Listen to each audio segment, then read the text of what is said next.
why was it important for you, out of your incredibly busy schedule and everything that you have on your plate, why do you want to discuss today? Well, because I believe, good morning. I believe the subject we're discussing here matters to me, and it's very important for me to lend my voice to this never-ending campaign that needs a solution now. I know that you have supported women and girls. That has been an incredibly essential part of your agenda, and since you've been in office, sort of ground us in the situation of violence right now in Sierra Leone. How do you see the landscape in this moment?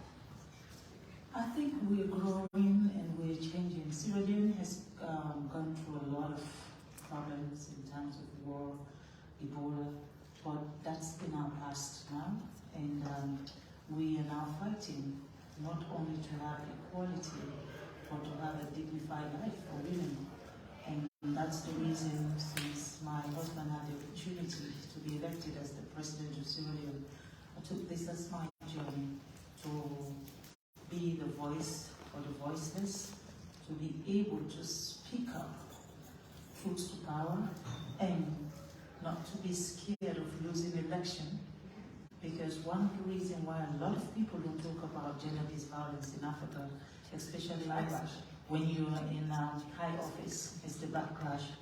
And for me, I felt, well, it is better to be remembered doing something than just being someone who is silenced and doing nothing. As you've been talking to the community and being brave with your own voice and hearing other people speak up, is there anything that you've learned that was unexpected? You know, as you've been meeting different women and girls and networks, have you learned something new? Every day you go out to the community, you learn something very new. But the one biggest problem we have, this is not just a Syrian problem, it's an African problem, and by extension a global problem. Most times when I go around talking about this issue, I say to the world, Africa is part of the continent. Africa is part of the world. If you solve all problems in every part of the world and leave Africa out, our problems will come after you. Because we're moving. And when we move with our baggages. By extension, we move with our problems. So when we try to solve problems everywhere in the world, let us solve. And think that Africa is also part of the global community, that we should consider Africa in every decision making. But my biggest challenge when you talk about this, when you are just an ordinary person talking about gender-based violence, a lot of people would want to be part of your journey. But when you're a political figure talking about gender-based violence, they become political issue. So you have good people in an opposition party who knows exactly what you're saying is the truth, but because of their political affiliation, they will just want you to fail. Because if you succeed, you're succeeding for your own political party. Right. It politicizes. Yes, so for me, that is one of our challenges, and you're surprised to know that the people who fight, or the people who will try to silence you, are not the men.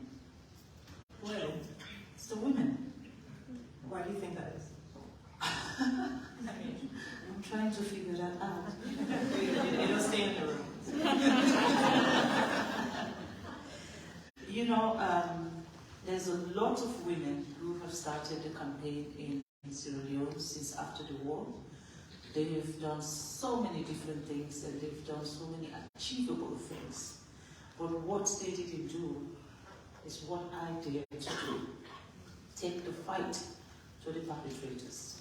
And they just unveil their secret.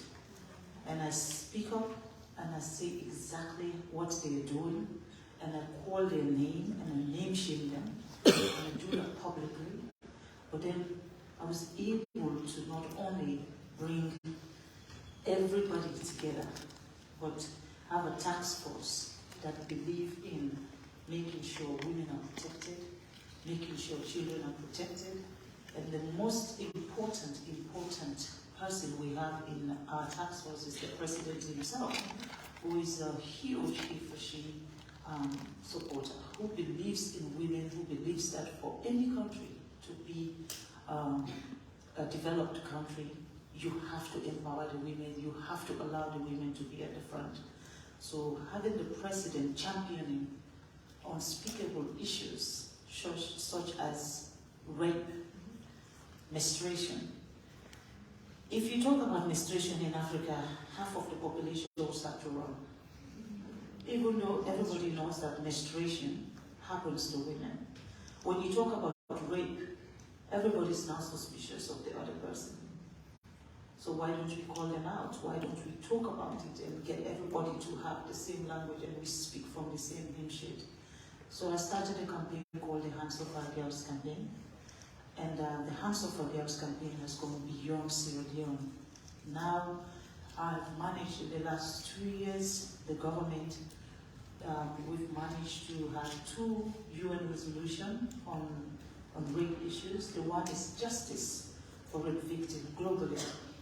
Because one of the problems we realize we have, you have a rape victim who now come to the justice system and they are asked to pay their lawyers for them to represent them. It's like you're victimizing them twice. So we just did not want Sierra Leone to be the one to implement that, to say all rape victims should have justice and they should not be paying for their legal fees. We brought that to the United Nations and presented it there in September 2nd last year.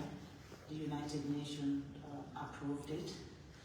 And then I went back and realized that, okay, when they have justice, are they actually happy, or have they got the satisfaction, or are they healing from inside? And I believe, no, they're not healing. At this point, I've started working with a group of collaboratives who are victims of sexual-based violence all over the world. I then start working with the Vatican, started working with Islamic Relief. We came back to the United Nations and then asked for a world day, one day that would enable rape victims to come out. If they want to scream, allow them to scream. Well, that's what I was going to ask, right? We talked about it in the previous panel. You can have these systems in place, you can have these policies in place, but at the end of the day, the healing part, the strength inside, that's the real measure of sort of change. What have you learned about the healing process? Because it's been the most important lesson. Most because we've changed so much in Sierra Leone. We have a special court. We have a court that only sits for rape victims. They get justice fast. They get, the perpetrators are sentenced from 15 years and above. Everything has changed, but what has not changed is the inner healing of these people.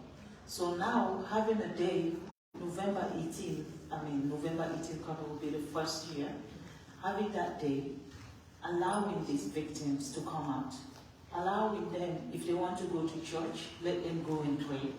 If they want to go to the mosque, let them go and pray. If they want to congregate, to just look around and say, I'm not alone in this. Let them have that opportunity. So November 18 has been dedicated to them by the United Nations, which I championed. And I'm very happy that we are going to do the first one. And the first one for me, which is this November 18, will be the first learning point for me.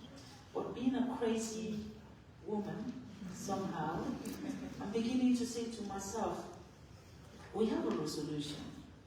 We had 153 countries who voted for that resolution. But is it binding? Are they going to honor it? And now when you look around the world, if torture is a convention, if torture have a convention, if genocide has a treaty, why are we not pushing for gender-based violence, especially when it has to do with rape, taking a woman's dignity away from them, somebody violating your life and your everything, and the process of healing takes so much time. In most cases, you actually don't heal at all. Why not us push for this, because this is an agenda. We've been talking about gender-based violence maybe before I was born, and we still have not got a solution. What is it that we need to do for the world to take us serious? What is it that we need to take to the United Nations? What is it that we need to take to the American government? Because one thing I know, even when the United Nations approve it, if the American government don't stamp their stamp on it, then really we don't have an answer. Your Excellency, I know we're running out of time, but I just want you to address that point as you leave us. What is your message to the United States? I just want to say to United States, the world look up to America. When you talk about America, I was saying to my younger sister, this is the land of honey and milk, even though there's no tree that brings out honey and milk. But, you know, from Africa, we all believe that United States of America is the solution country. And if United States of America is the solution country, they should look at gender-based violence and make it a priority. They should help us solve our problems, because if it solves here, it will solve all over the world. If America lend their voice to our campaign, if America stands with us, the rest of the world will have no choice but to stand with us. And for Africa, I also believe that you have a lot of African countries who depend on aid, who depend on America approving aid for them. I think this aid should be tagged on how well are they doing when it comes to gender issues. You do not give aid to a country who do not value women. You do not give aid to a country or approve aid just because you believe you have a business tie with them. If you're going to get oil, I'll give them aid, even if they suppress all the women in that country, that's not your problem. For humanity's sake, we should come back and check our conscience and say to the world, enough is enough. And I think America has that power, America has the money, and America has the will to do that. If America stands in front, the whole world will tag along. That would be my message to America, and not just the American people, but if I had the opportunity to sit with President Biden, I would say to him, Your Excellency, if there's one thing you will do for this world, this is one that all the women around the world are calling for. Save us. Your voice can save us. I would not be surprised if President Biden ends up hearing this message. So, everyone, thank you so much, Your Excellency. Thank you so much.